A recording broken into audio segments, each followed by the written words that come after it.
Hello అండి, I'm doctor Sharada Devi, gynaecologist, శ్రీరగ్రమ hospitals, Prathipadu. చాలా మంది చేసే కామన్ మిస్టేక్ ఏంటి అంటే, ఇంట్లో యూరిన్ ప్రెగ్నెన్సీ టెస్ట్ చేసుకున్న తర్వాత ఫస్ట్ 3 months వెయిట్ చేసి తర్వాత డాక్టర్ దగ్గరికి వెళ్దాం అని వెయిట్ చేస్తారు. సో మా దగ్గరికి రావడమే 3 months అయిపోయిన తర్వాత వస్తారు. అలా చేయడం వల్ల మీరు చాలా ఇంపార్టెంట్ సప్లిమెంట్ ఒకటి మిస్ అవుతున్నారు. అదే ఫోలిక్ యాసిడ్. ఈ ఫోలిక్ యాసిడ్ అన్నది ఐడియల్ గా ప్రెగ్నెన్సీ ప్లాన్ చేసుకోవడానికి 3 months ముందు నుంచి స్టార్ట్ చేసి ఫస్ట్ 3 months ఆఫ్ ద ప్రెగ్నెన్సీలో తీసుకోవాలి. ఎందుకు ఈ ఫోలిక్ యాసిడ్ తీసుకోవాలి అంటే, న్యూరల్ ట్యూబ్ డిఫెక్ట్స్ అన్నవి ప్రివెంట్ చేయడం కోసం. అయితే ఈ న్యూరల్ ట్యూబ్ అన్నది ఏంటి? ఈ న్యూరల్ ట్యూబ్ నుంచి బేబీ యొక్క బ్రెయిన్ అండ్ స్పైనల్ కార్డ్ వెన్నుపూస డెవలప్ అవుతుంది. ఈ డెవలప్మెంట్ అన్నది ఫస్ట్ 1 month ఆఫ్ ద ప్రెగ్నెన్సీలో, అంటే 3rd week and 4th week లో స్టార్ట్ అవుతుంది. అప్పటికి ఇంకా మీకు ప్రెగ్నెన్సీ ఉందని కూడా తెలియదు. సో ఐడియల్ గా ఈ టాబ్లెట్ ప్రెగ్నెన్సీ ప్లాన్ చేసుకోవడానికి 3 months ముందు నుంచి స్టార్ట్ చేయాలి. డోస్ ఆఫ్ ఫోలిక్ యాసిడ్ ఎంత అంటే 400 micrograms పర్ డే. అదే హై రిస్క్ పేషెంట్స్ కి అయితే 5 mg ఆఫ్ ఫోలిక్ యాసిడ్ ఇవ్వాలి. ఈ హై రిస్క్ పేషెంట్స్ ఎవరు అంటే, ఇంతకు ముందు ప్రెగ్నెన్సీలో న్యూరల్ ట్యూబ్ డిఫెక్ట్స్ ఉన్న వాళ్ళు, ఫ్యామిలీ హిస్టరీ ఎవరికైనా ఈ న్యూరల్ ట్యూబ్ డిఫెక్ట్స్ ఉంటే వాళ్ళు,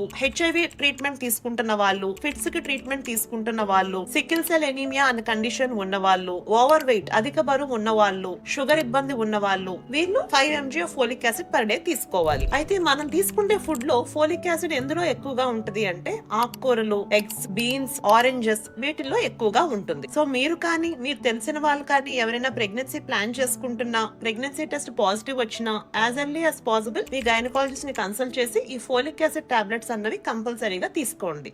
థ్యాంక్ యూ.